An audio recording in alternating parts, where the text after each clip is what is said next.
সাহাবায়ে কেরাম রাদিয়াল্লাহু তাআলা আনহুম আজমান গণেরা তারা নবীজিকে এত ভালোবাসতেন। সাহাবায়ে কেরাম তারা রাসূলের দরবারে বাপজি কথা বলতে পর্যন্ত ভয় পেতেন। হাদিসে পাওয়া যায় আল্লাহর নবী জনাবে মুহাম্মদ রাসূলুল্লাহ সাল্লাল্লাহু তাআলা আলাইহি ওয়াসাল্লাম নবীজি মসজিদে নববীতে বাপজি বক্তব্য রাখছিলেন। সাহাবায়ে কেরামরা নবীর চেহারার দিকে চাতক পাখি না চেয়েছিলেন। সাহাবারা জানতেন যে আমরা এমন একজন দামি নবীকে পেয়েছি যে নবীর চেহারার দিকে ঈমানি হালাতে মহব্বতে তাকালে যারা দেখতো মহব্বতে তাদের জীবনের গুনাহ মাফ হয়ে যেত। বলুন সুবহানাল্লাহ। সম্মানিত ভাইরা আমার, বাবা জীবনেরা, হাদিসে পাওয়া যায় উমর ইবনুল খাত্তাব রাদিয়াল্লাহু তাআলা আনহু, যে উমর বিশ্ব নবীকে মারার জন্য তলোয়ার নিয়ে গিয়েছিল, এই কথা সত্য না মিথ্যা একটু কথা বলো। আল্লাহ রাসূলকে সে চিনতো না। হাদিসে পাওয়া যায় উমর যেদিন ঈমান আনে বিশ্ব নবীজি দরবারে, আল্লাহর নবী বলেন, ওরে উমর, তুমি আমাকে মহব্বতের নজরে একবার তুমি তাকিয়ে দেখো। উমর রে, আমি তোমার দুশমন নয়, আমি মহব্বতের, আমি মায়ার দয়ার নবী, আমি রাহমাতুল লিল আলামিন।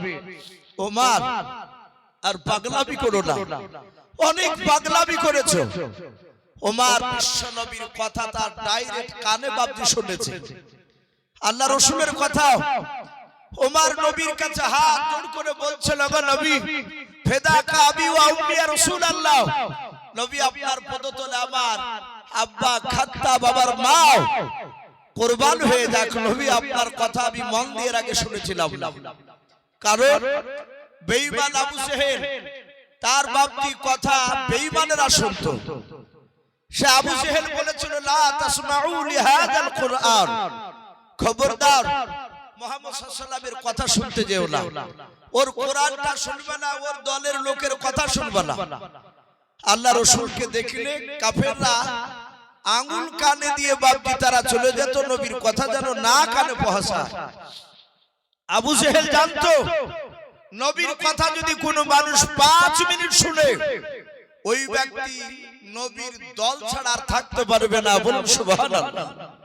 সম্মানিত ভাইরা আমার, বাবা জীবনেরা, সেই নবীজির সাহাবা উমর ফারুক রাদিয়াল্লাহু তাআলা আনহু আল্লাহ রাসূলের উপর ঈমান আনার পর ওমরের দেখা বাপজি চেহারাখানা আরেকজন সাহাবা বর্ণনা করে, আমি দেখেছি নবী ইন্তেকাল করার আগ পর্যন্ত হযরত ওমর রাসূলের দরবারে বসে থাকলে ওমর অন্যদিকে তাকাতো না।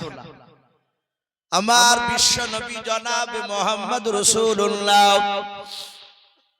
সাল্লাল্লাহু তাআলা আলাইহি ওয়াসাল্লাম নবী আমার সাহাবাদের দিকে চেয়ে বাবা কথা আলোচনা করতেন। সাহাবারা যেমন নবীজিকে ভালোবাসতেন, সাহাবারা আল্লাহর নবী ও সাহাবাদেরকে বাপকে বড্ড ভালোবাসতেন। আল্লাহর নবী তাকে তাকে দেখছেন, ওমর নবীজির চেহারার দিকে বাবা একইভাবে চেয়ে আছে। ওমরের দুই চোখের কোনা দিয়ে ঝরঝর করে পানি ঝরে যায়। আল্লাহর নবী জনাবে মুহাম্মদ রাসূলুল্লাহ সাল্লাল্লাহু তাআলা আলাইহি ওয়াসাল্লাম নবী বলেন, ওমর, আমি তোমাকে তো এমন কোন আঘাতজনক কথা বলি নাই। ওরে ওমর, আমি তোমাকে আমি দুঃখজনক কথা বলি নাই। এই ওমর, আমি তোমাকে অনেক মাহফিলে লক্ষ্য করে দেখেছি রে ওমর, তুমি আমার দরবারে মাহফিলে বসে গেলাও। ওমর, তুমি আমার দিকে একভাবে ফেলফাল করে তুমি চেয়ে যাও, তোমার দুই চোখের কোনা দিয়ে কেন পানি গড়ে রে ওমর বলাও।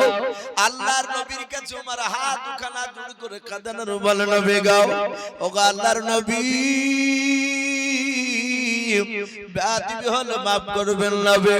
ওগো নবী শুনে না, এই চোখ দিয়ে আমি আপনাকে আগে চিনতে পেরেছিলাম না। ওগো নবী, ঈমান আনার পরে আমি জানতে পেরেছি আপনি এত দামি নবী। ওগো নবী, আমি মনে মনে প্রতিজ্ঞা করেছি আমি যতদিন বেঁচে থাকবো রাসূলুল্লাহর জীবন দশায় নবীর দরবারে থাকলি আমি নবীর চেহারা ছাড়া আমি আর অন্য কারোর চেহারার দিকে তাকাবো না। বলুন সুবহানাল্লাহ। বাপজি, তারা এমনি দাবি সাহাবা হয় নাই। আল্লাহ রাসূল সাল্লাল্লাহু তাআলা আলাইহি ওয়াসাল্লামের সাহাবারাও নবীকে বাপজি এত ভালোবাসতে, অনেক সময় বাপজি নবীর কথা ডাইরেক্ট শুনতে না পেলেও রাসূলের কথা বেঈমানের মুখ থেকে শুনেছে। আমার বিশ্ব নবী, রহমতের নবী, দরুদি নবীর সাহাবাও তারা বলেছেন, ভাই এই কথা কি তুমি বলো নাই? বলে নাও। আপনারা সকলেই জানেন আবু বকর সিদ্দিক রাদিয়াল্লাহু তাআলা আনহু, যে আবু বকর তার শুধু নামটাই ছিল আবু বকর, তখনও সিদ্দিক হয় নাই, আবু বকর বলে ডাকতে। হযরত আবু বকর ইবনে আবু কুহাফা, আবু কুহাফার বেটা আবু বকর। আমার বিশ্বনবী যেদিন মেরাজ থেকে ফিরে আসেন, মেরাজ থেকে ফিরে এসে সাহাবাদের সামনে বাপজি 5 ওয়াক্ত নামাজের কথা বলছিল। আল্লাহর নবীজি কোরআন নাযিল হওয়ার পর নবীর উপরে সাতাহাত বাপজি 5 ওয়াক্ত নামাজ চালু ছিল না। ছিল, কথা বলুন, ছিল 5 ওয়াক্ত নামাজ? সে সময় ছিল না। নবীজির বয়স যখন 40 বছর, সে সময় কোরআন নাযিল হলো। নবী কোরআনের কথা বলতেন মানুষের দ্বারে। 5 ওয়াক্ত নামাজের কথা সেই সময় ছিল না। আল্লাহ রাসূলের যখন প্রায় 49, কেউ বলেছেন 50, কেউ বলেছেন 51, রহমতের নবী যদি 49 ধরি, তাহলে কোরআন নাযিল হওয়ার 9 বছর পর আল্লাহ রাসূল মেরাজে গেলেন।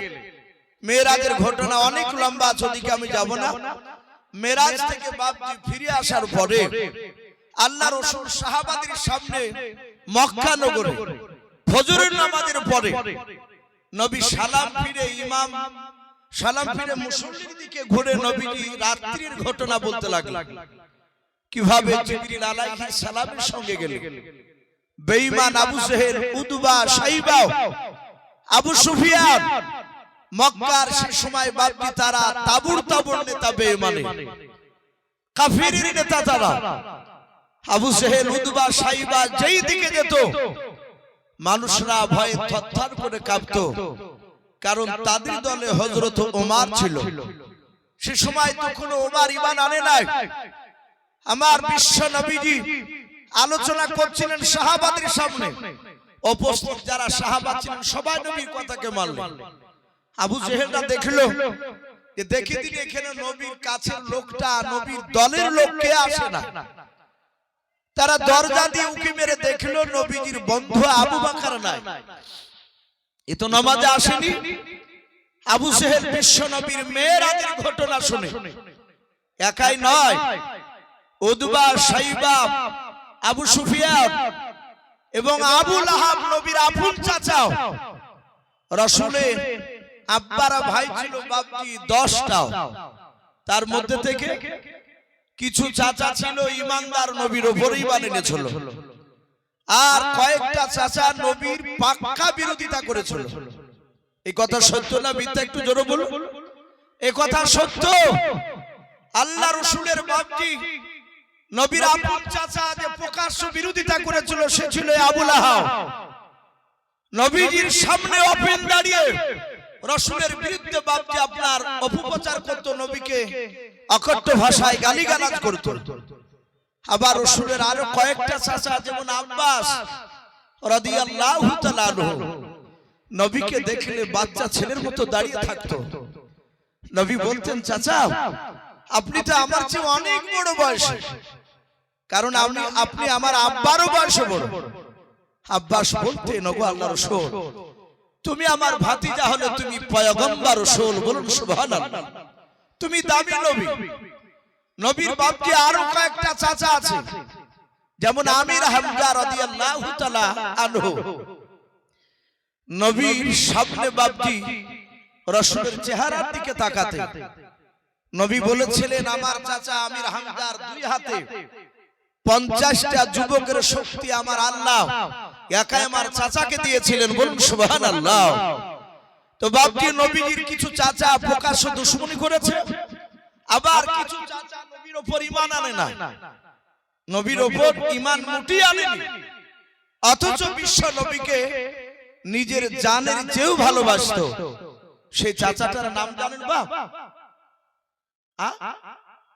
রাসূলের চাচার নাম ছিল আবু তালিব।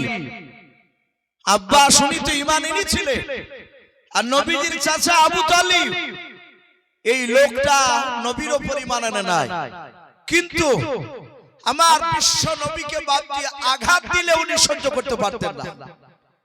এই আবু তালিব লোকটা, এই লোকটা মৃত্যুর পর উলামার মুখে শুনেছে।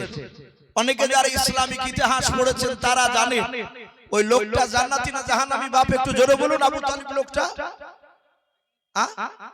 জাহান্নামী। ওই লোকটা জান্নাতি নয়, সে জাহান্নামী। অথচ আপনার আমার রাসূল বলছেন আমার চাচা আবু তালিব আমাকে যতটা ভালোবেসেছিল, আমার আবু বকর সাহাবা বাদ দিয়ে আমার মনে হয় পৃথিবীর কোন মানুষ আমার চাচা আবু তালিবের মতো আমাকে মহব্বত করে না। কিন্তু বাপজি সে নবীর উপর কলেমা পড়ে না। আপনারা অনেকেই চিন্তা করবেন সে জাহান্নামী, নবীর উপর ঈমান আনেনি, আবার নবীকে কেমন করে ভালোবেসেছিল।